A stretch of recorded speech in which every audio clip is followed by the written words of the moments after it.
नमस्कार। मैं सुनील कुमार आपका स्वागत करता हूं आपके अपने चैनल क्या ऐसा होता है में। दोस्तों, आपने देखा है जब किसी इंसान की कुंडली में मंगल दोष होता है तो उसके दिमाग में ना बहुत ज्यादा विचार आते हैं। क्योंकि जैसा हम आसपास सुनते हैं, आसपास देखते हैं, मांगलिक है, इसके लिए तो मांगलिक लड़की ही चाहिए। मांगलिक लोगों की लेट शादी होती है। पूरी जानकारी नहीं है, लेकिन अगर पता चल गया, किसी ने भी बता दिया कि मांगलिक है या मंगली है या मंगल दोष है, तो इनका दिमाग में हमेशा इसी तरह के सवाल चलते हैं। क्योंकि सबसे ज्यादा इफेक्ट इनकी जो शादी की लाइफ है, जो गृहस्थ आश्रम है, उस पर फर्क पड़ रहा है, ऐसा इन्हें प्रतीत होता है। दोस्तों, वीडियो पूरा देखना, पसंद आता है तो हर हर महादेव जरूर लिखना। क्योंकि लोगों में जो जानकारी है, लोगों के पास जो सूचना है कि मांगलिक के लिए मांगलिक लड़की ही चाहिए या नहीं चाहिए, लोगों का सवाल यह होता है कि अगर मैं मंगली हूं तो क्या मुझे मंगली लड़की से ही शादी करनी चाहिए या फिर मैं किसी से कर सकता हूं। पूरा वीडियो देखिए, अगर पसंद आता है तो कमेंट बॉक्स में हर हर महादेव जरूर लिखना। दोस्तों, सबसे पहले समझिए मंगल दोष क्या होता है। कुंडली देखिए, कुंडली में इस तरह से आपको 12 भाव दिखाई देंगे। बीच वाला भाव, ये बीच वाला भाव है ना, ये यहां से लग्न को काउंट करते हैं हम, यहां से लग्न, ठीक है। लग्न से ये लग्न होता है और ये नीचे का एकदम सप्तम भाव होता है। इस तरह से हमेशा ये काउंट करने, चाहे भले यहाँ पे 1 लिखा हो, 2 लिखा हो 3 लिखा हो, कुछ भी लिखा हो, लेकिन काउंटिंग हमारी 1 से यहीं से शुरू होगी, ठीक है। तो कुंडली के पहले भाव में, चौथे भाव में, सप्तम भाव में या फिर अष्टम और द्वादश, 1, 4, 7, 8 और 12, अगर इन भावों में मंगल ग्रह बैठे हुए, मंगल नाथ बैठे हुए हैं, तो कुंडली में मंगल दोष है। ये बात पूरी तरह से सही है, ठीक है। अच्छा, अब कुंडली में अपने आप ही परिहार भी हो जाता है। वो कैसे होता है पता है? देखिए, कुंडली पहले भाव में मंगल बैठे हुए हैं और उनके साथ ही अगर शनि महाराज बैठे हुए हैं, तो मंगल दोष तो है लेकिन परिहार हो गया, मतलब आपकी कुंडली में मंगल दोष नहीं है, ठीक है। अब जैसे मैंने आपको बताया कि मंगल दोष पहला, चौथा, 7वां, 8वां, 12वां, इस भाव में मंगल दोष होता है। अगर इनमें से मंगल दोष किसी भाव में है और इन्हीं में से किसी भाव में शनि है, तो भी परिहार हो जाता है। जैसे कि पहले भाव में मंगल है और चौथे भाव में शनि महाराज बैठ गए, या सप्तम भाव में शनि महाराज बैठ गए, या अष्टम में बैठ गए, 12वें भाव में बैठ गए, तो मतलब ये है फिर भी आपकी कुंडली में मंगल दोष तो है, लेकिन मंगल दोष का परिहार हो चुका है। इसका मतलब ये हुआ कि आपको मंगल दोष की पूजा करानी होगी, लेकिन यह जरूरी नहीं है कि आप मांगलिक लड़की से ही शादी करेंगे। इसकी बिल्कुल भी आवश्यकता नहीं है, ऐसा हमने पढ़ा है और गुरुजी से भी हमें इस बारे में जानकारी प्राप्त हुई है।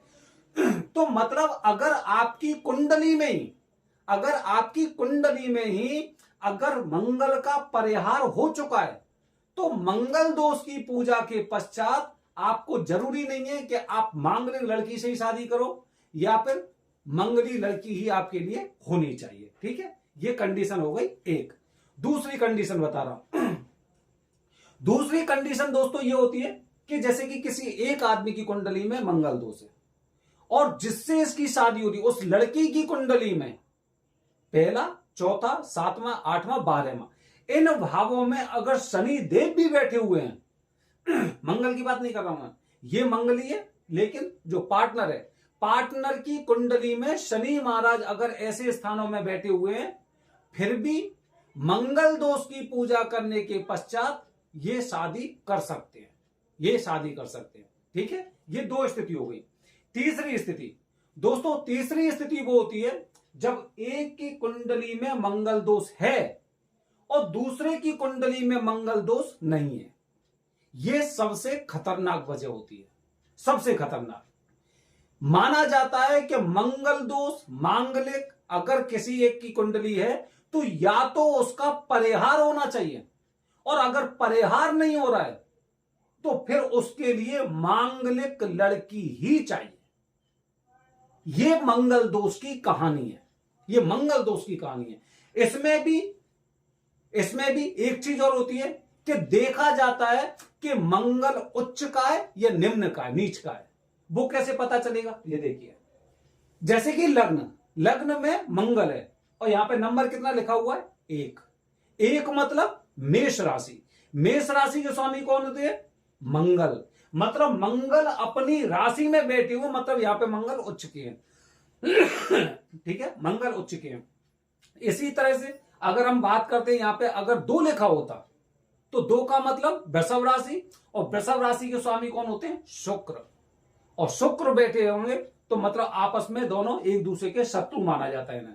ठीक है, तो यहां पे मंगल नीच के माने जाते, और ये ज्यादा आपको नुकसान पहुंचा सकते हैं अगर आपने पूजा नहीं करवाई तो अगर आपकी कुंडली में मांगलिक और परिहार नहीं हो रहा है, और सामने वाली पार्टनर की कुंडली से भी अगर आपका परिहार नहीं हो रहा है, तो आपको मांगलिक लड़की से ही शादी करनी चाहिए, ये ध्यान रखना।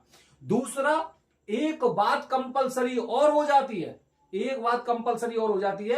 कि अगर मंगल आपकी कुंडली में नीच के हैं, फिर आपको बहुत ज्यादा सावधानी रखनी चाहिए।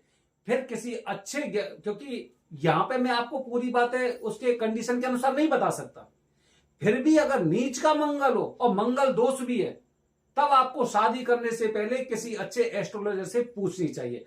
हालांकि हम लोगों को यही जानकारी देते हैं कि किसी की कुंडली में मंगल दोष है तो हमेशा किसी अच्छे विद्वान ज्योतिषी से अपनी कुंडली का मिलान करवाइए, तभी उसके बाद अपनी शादी करिए। ठीक है, हालांकि काफी बार जैसे मंगल दोष की पूजा होती है किसी की कुंडली के अनुसार, अगर उसमें कुंभ विवाह बताया जाता है तो निश्चित रूप से आपको कुंभ विवाह भी करना चाहिए, लेकिन उसके बावजूद भी कुंडली के अनुसार, दोष के अनुसार आपको अगर परिहार नहीं हो रहा है तो मंगली लड़की या मंगली लड़के से ही आपकी शादी होनी चाहिए। ठीक है दोस्तों, तो ये मैंने आपको बताया कि क्या जरूरी है मांगलिक लड़के की शादी मांगलिक लड़की से। इसे आपको मतलब बहुत अच्छी तरह से मैंने बताने का प्रयास किया है, और मुझे उम्मीद है कि आप समझ भी गए होंगे। निवारण आप अच्छी तरह से जानते हैं, उज्जैन का मंगलनाथ मंदिर एकमात्र स्थान। अगर आपके गुरुजी आपको कहीं पे भी बट के साथ विवाह करवा देते हैं या फिर किसी और के साथ वहीं पे विवाह करवा देते हैं, तो ध्यान रखना, इसके लिए आप खुद जिम्मेदार होंगे और कोई और नहीं। ठीक है, क्योंकि सभी लोग अपना अपना कार्य करा देते हैं। मुझे खुद सोचना चाहिए कि क्या मैं उस कार्य को विधिवत तरीके से कर रहा हूं, विधिवत स्थान पर कर रहा हूं, जो स्थान बताया गया उस पर कर रहा हूं, या फिर नहीं कर रहा हूं, या फिर मैं आलस कर रहा हूं, या फिर मैं अपने पैसे बचा रहा हूं, मैं अपना समय बचा रहा हूं। ये आपको देखना, क्योंकि दोस्तों मंगल दोष कुछ इस तरह का होता है कि इससे पारिवारिक जीवन में तनाव सबसे ज्यादा आता है। इसीलिए इसके निवारण के लिए हमेशा ध्यान रखना चाहिए, किसी तरह की कोई कमी नहीं छोड़नी चाहिए। बने रहिए हमारे चैनल के साथ दोस्तों, आने वाले वीडियो में कुछ नई जानकारी। हर हर महादेव, हरिओम।